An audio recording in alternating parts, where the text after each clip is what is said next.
Yon mga ka-Phantom, so gaya ng sabi natin nung last na video natin, maglilinis tayo ng ating sniper. Ipapakita ko sa inyo ngayon yung video kung paano tayo maglinis ng sniper. At ngayong umaga, nararamdaman pa rin natin yung ginaw.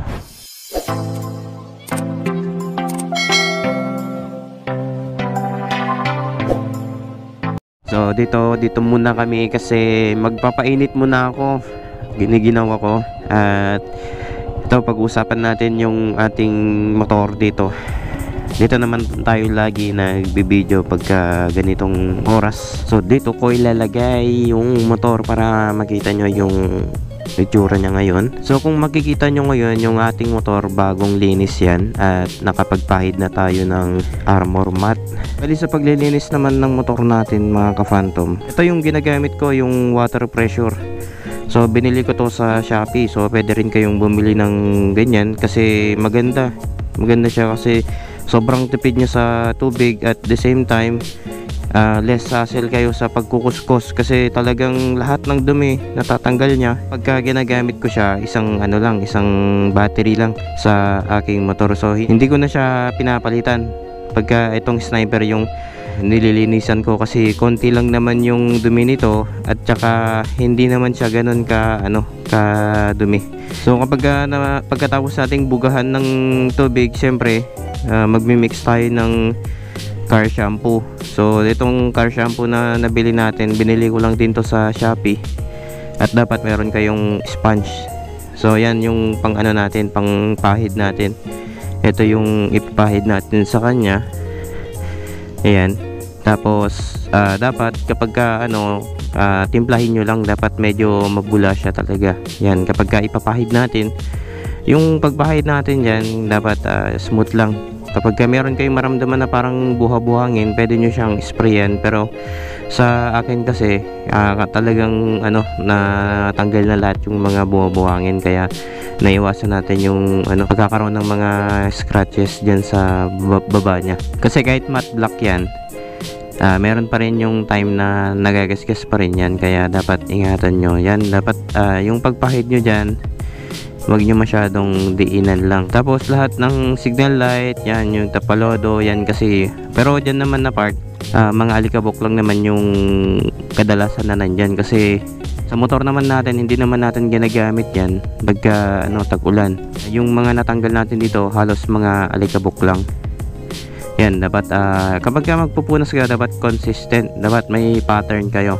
Dito sa part na yan, dapat linisin nyo din ng mabuti kasi dyan na part yung talagang nangangalawang pagka napabayaan nyo. Saka pansin nyo dito yung pag ko dito, pag sasabon ko sa kanya, hindi ko talaga siya binubuguhan sa taas. So side to side lang talaga.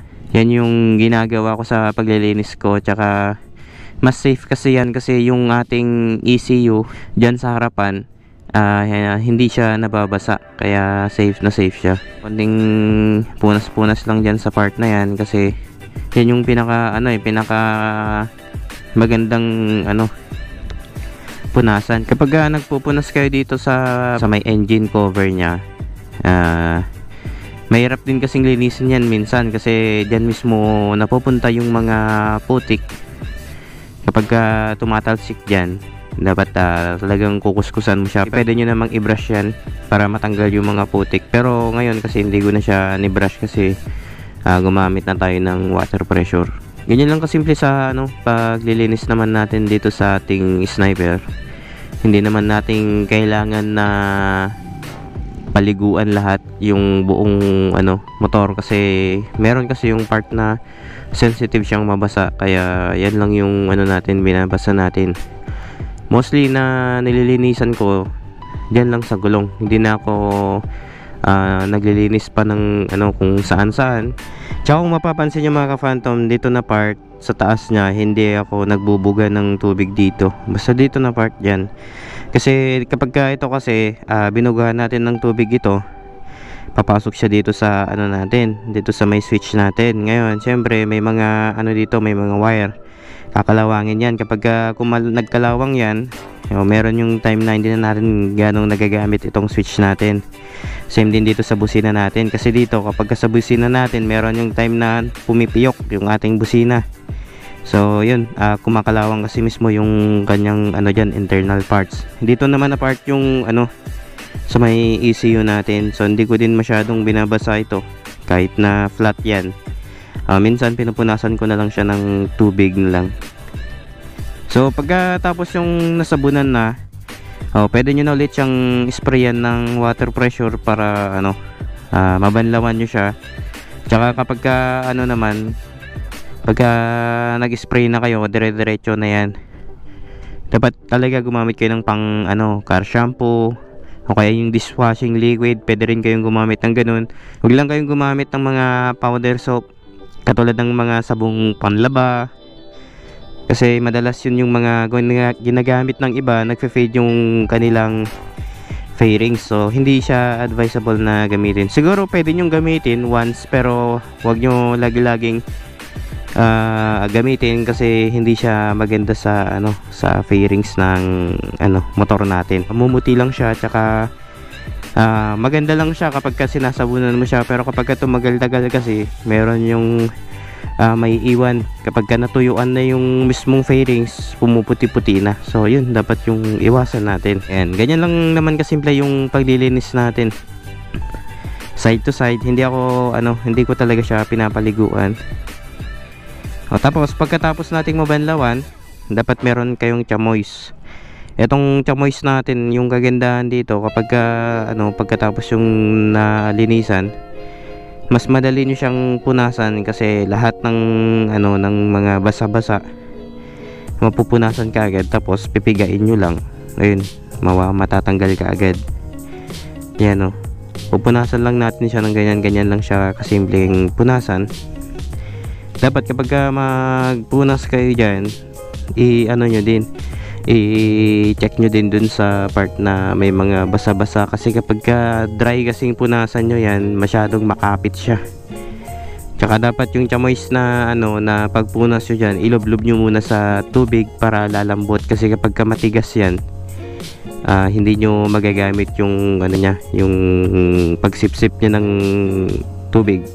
Kaya dapat kapag gagamitin nyo yan, ilublob nyo sa tubig para parang jelly lang siya na hinahawakan nyo.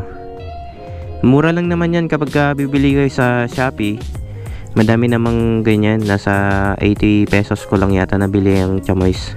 Meron yung time na naglinis tayo na sobrang putik talaga. Yun yung natin, yung ginawa noon natin doon, talagang kinuskusan natin lahat yung mga kasulok-sulukan niya. Kapag sobrang putik pala ng ating motor, bale yung ginagawa ko dito, tinatanggal ko tong tapalodo dito sa kanyang likod, tapos itong kanyang dito sa kanyang exhaust, ito yung tinatanggal ko para malinisan ko lahat itong part na to. So, minsan pagka naglilinis tayo ng kanyang head engine, tinatanggal ko rin tong side fairings para mas malawak yung ating lilinisan sa kanya. Pero paminsan-minsan ko lang ginagawa yun kapag nadadatnan tayo ng ulan. Tapos syempre kapag ganun, kasi yung ating head engine, nag-iiba yung kulay niya. Parang alam niyo yung parang nahamugan yung itsura niya, na may mga may mga putik-putik, ganun yung nagiging itsura niya kasi. Yan. So ayun, bali kapag tapos na kayo magpunas ng chamois, pwede na kayo mag-apply ng armor mat. Pero bago nyo punasan yung yung motor nyo ng armor mat, siguraduhin nyo munang i-bend nyo siya. Yan, i-bend nyo siya para at least yung mga ibang tubig na hindi pa napunasan talagang tutulo lahat. Tapos doblehin nyo munang punasan yung mga part na lalagyan nyo ng armor mat para magiging mas maganda yung niya, yung pagpahid nyo sa kanya. Kasi kapag naglagay kagad kayo ng ganyan armor mat, tapos may mga tubig-tubig, parang hindi maganda yung niya, hindi maganda yung lagay ng armor mat kasi parang may mantika. Parang ano kasi oil base kasi itong ano armor mat, kaya talaga kapag ka nagpahid ka nito talagang makintab talaga. So ito na, maglalagay na tayo ng armor mat. Kapag ka magpahid kayo, dapat kapag ka magpapahid kayo dito, kahit konti lang yung ilagay yung ano armor mat, kasi yung armor mat kasi natin kahit ano siya, isang patak lang makalat na talaga yung ano niyan, yung mapupunasan nyo. Hindi kailangan na paliguan nyo siya ng armor mat, kasi kapag ganun yung ginawa nyo, hindi din magiging maganda. Kasi yung ano, ang parang magiging resulta niya, hindi pantay-pantay yung kintab niya. Mayroon yung parang nalalaglag na. Parang alam niyo yung natutuluan ng tubig na may mantika. Parang ganun kasi yung itsura niya. Pero yung ginagawa ko minsan, dinodoble kong pinupunasan na lang ng ano, ng dried na towel. Yung ano, ginagamit ko dito yung microfiber para hindi magasgas. And pati yung ano, yung sa may ano ng upuan, pwede nyo ring siyang punasan. Pero nasa sa inyo kung lilinisan nyo, kasi sa akin talaga nililinisan ko yan. So ganun lang kasimple maglinis dito sa ating sniper. Ito lang yung masasabi ko sa inyo, kapag maglilinis kayo, huwag lang kayong gumamit ng mga matitigas na ano na bagay katulad ng ano, yung mga brush ganun na matitigas, huwag kayong gumamit. Tapos yung pagpupunas nyo, huwag din kayo gumamit ng mga parang maong ganun, huwag kayong gumamit ng ganun na ano, pamunas, kasi dapat ito foam lang, foam. Tapos yung microfiber, pwede nyo siyang gamitan ng ganun para kapag ano, pag pinahidan nyo siya ay hindi magagasgas yung fairings ng motor nyo. At yung mga nagbabalak dyan na maglinis ng kanilang sniper, wag lang kayong matakot na maglinis, basta mapanood nyo lang yung ating video. Yun lang yung gagawin nyo at wala na kayong dapat ibang gawin. So napakadali lang naman ng paglilinis natin. Wag natin gawing complicated yung ginagawa natin, kasi kapag ginawa natin complicated yan, baka mayroon pa yung time na masira natin yung ating motor. So maraming salamat pa rin sa mga sumusuporta at patuloy na nanonood sa ating video. At yung mga ibang hindi pa nakasubscribe sa aking YouTube channel, please subscribe and don't forget to hit the notification bell para lagi kayong updated sa aking latest videos.